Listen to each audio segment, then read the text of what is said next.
Well, hello. Um, I He had this set up for premix. So anyway, I pulled his line off, which is right here. He had it pinched off. I don't know how many miles he drove with the premix, but anyway, I just pulled the line off and I put my own new line down to this clean jug, and I'm draining it. And I stuck my finger in here and kind of rub it around, and it's incredibly gritty. Like, is could not be grittier. And there's what I get. Oh, I had. There we go. How come it won't focus on that? You can you can see the grit. It's like little grains of sand. I'm suspecting. There's a blob. It must be foam. But anyway, the hole inside the tank is incredibly gritty. I put the scope down. I couldn't see any foam. And this, yeah, my hand, oh, super, super gritty. So anyway, this oil will be probably for undercoating. But anyway, I'm going to have to flush that. Kind of the same as I did on that other bike. Over and over and over. Don't see the foam in there with the scope, but it almost appears that it did have foam. Somebody dug it out and didn't do a good job getting all the flakes. Anyway, I got that all over my hand. It feels awful. So I took the carburetor off and I put a paint can over the hole so nothing can possibly get in there, and it felt clean. And the carburetor was actually very, very clean. Just a little bit of gas residue on the bowl in the bottom. But when I went to clean and check everything, this filler pipe here pulls out effortlessly. The O-ring has shrunk, and it goes in, drops in, and it rattles. It's loose. So I'm going to have to find a bigger O-ring and press that in. These other carburetors, that's pressed in and there's basically no getting it out. I think it's the same thing. But this does have a 150 main jet, which is what it's supposed to have. Now this carburetor has a 140, and it was given to me. I don't know what it was off of, but it's got too lean of a jet in it. But this has a 150, so it's for these bikes. The carburetors are actually all the same. They all have different part numbers and technical. Like the 150, the 175 has a 155 main jet, and the 125 and the 250 have a 150. So why that is, I don't know.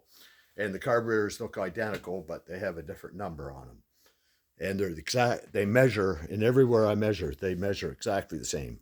But anyway, I'm going to have to flush this oil tank. I also took this little cover off here, and the oil injection pump is literally removed with a little plate putting over the end of the hole where the crank comes out. So I'm going to have to take this cover off and put an oil pump on it and fix that carburetor.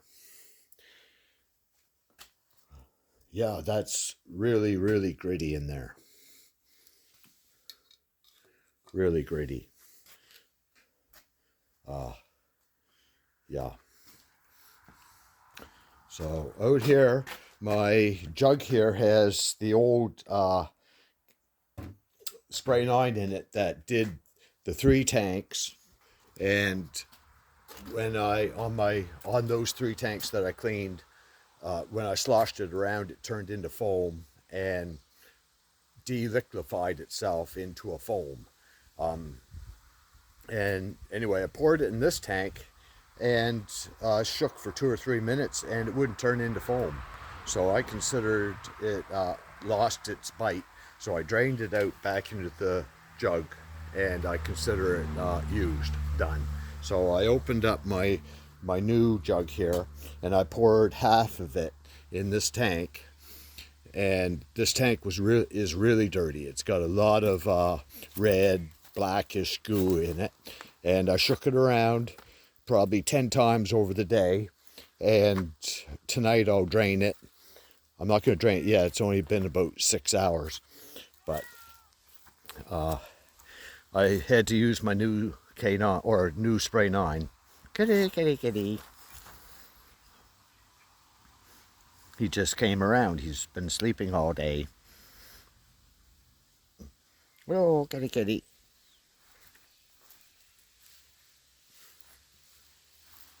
Yeah, I still got grit all over my hand. Yeah, I'm going to have to flush that tank.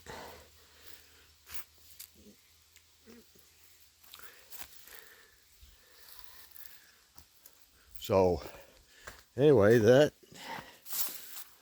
yeah, that'll clean up good.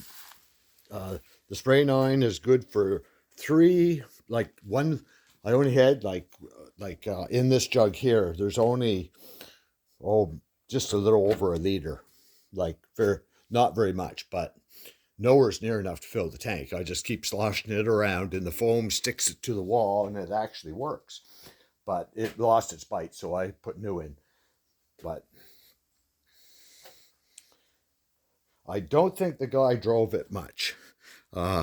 It's got just very little wear and a brand new chain still up in the front adjustment with no play. Like, yeah, it's a brand new chain. So I don't think he drove it much.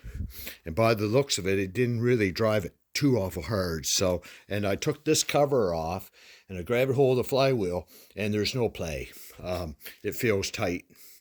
So I'm not going to split the motor. I'm just going to hook up the oil pump and see if I can get it running. I haven't got to this bike yet. But anyway, well, back here I have a corroded up old engine block that K&M that was for premix, not the injector pump. Most of the MXs had their oil pump. They ran them, but they set them wide open.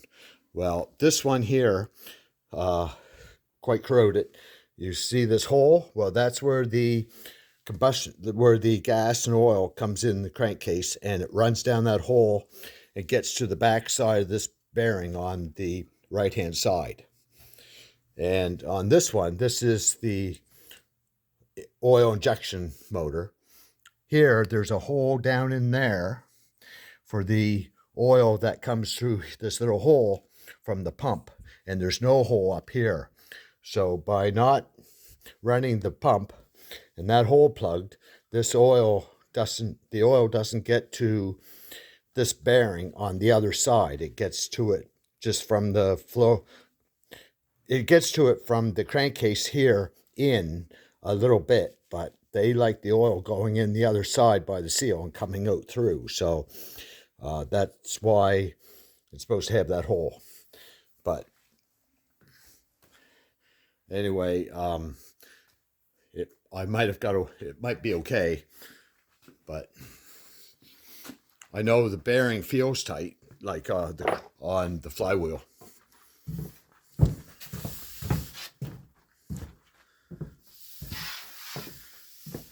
So anyway, I'll have to be back a little bit later.